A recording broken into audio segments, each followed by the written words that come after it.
嗨，我是 Joey，今天我们制作小的面具。在这眼睛部分呢，我们画出来轮廓，然后用热风枪去吹一吹的话，它会比较呈现一个立体的眼睛。对的手法就是像我这样制作。然后呢，贴上这个热熔胶，我们再按压一下呢，那眼睛看起来比较立体啦。然后这里呢，我会用一个小刀子画一个小凹槽出来，这方便之后我们用那个热风枪把它吹暖的时候，然后做一个比较拱拱的样子。然后呢，就拿那个胶把这两面面具给贴起来。我会建议先贴上下部分，当确定了之后，我们才慢慢贴中间部分，这样的话就不用担心贴的不对称。OK， 可以大概就长这个样子，然后做那个角。之后呢，我们就用那个热风枪吹吹，然后再拿个圆体东西熬一熬，那它就比较立体了。然后这个角涂了那个补土之后呢，就用那个磨砂的东西磨。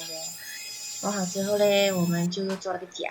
全部做好之后呢，我们就画它的那个彩灯，然后我们再用这个 EVA 粘土去捏它的鼻子出来。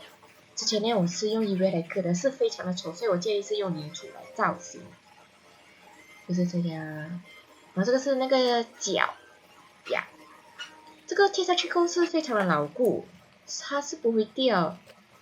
然后呢，那个角部分确定了位置之后，就把它粘起来。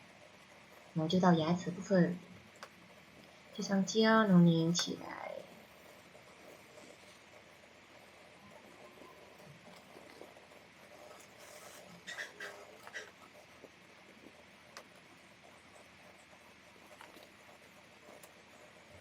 这里老师没有话讲。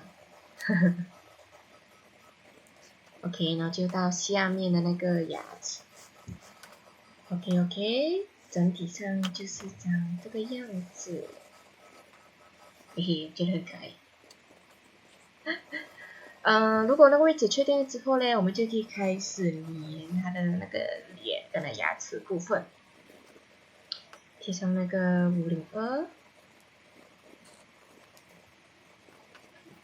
OK， 然后刚刚我们摸那个角呢，我们可以adjust那个位置啊。如果你确定了位置，先牢固它一下，然后滴上那个胶。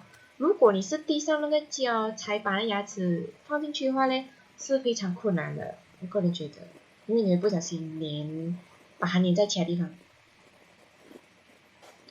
OK， 然后大致上 OK 了之后呢，我们就用那个 EVA 粘土补一补裂缝。其实我是第一次买这个粘土来用啦，我个人觉得是很好用。如果之前你是用补土的话呢，我觉得补土的那个效果没有这么好，所以我建议会用这个粘土。OK， 大致上长这个样子，下巴呢也补一补，补好了之后，等它干了之后，我们就可以来用那个磨砂纸磨一磨，磨之后我们可以上白胶啦。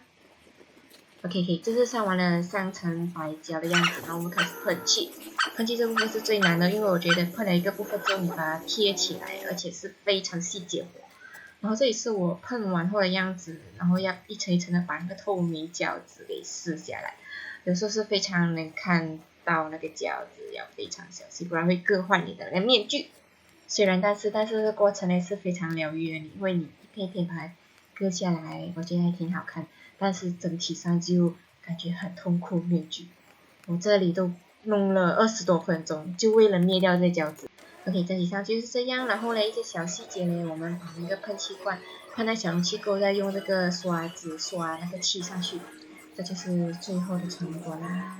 最后部分就是做好那个眼睛，这样啊，那灵魂就来啦，哒哒，笑的磨面完成啦。谢谢观看，拜拜。